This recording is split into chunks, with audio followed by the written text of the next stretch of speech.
Hey guys, and welcome back to this channel. In this video, I'll be showing you guys how you can basically level up your seasonal pass XPs while doing the Nutty Fever like event.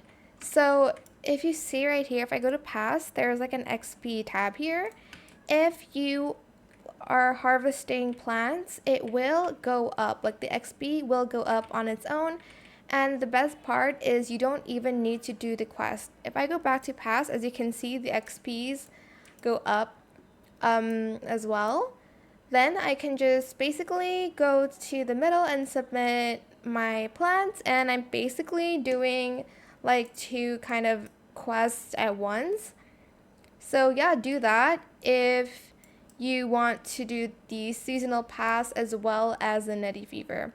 That is it for this video. I hope it was helpful for you guys. Don't forget to like, comment, share, and also subscribe to this channel if you haven't done that already.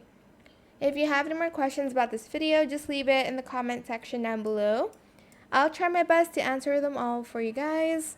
And if you found this video helpful, please click the thanks button as well. That is it. Thank you so much for watching. Bye.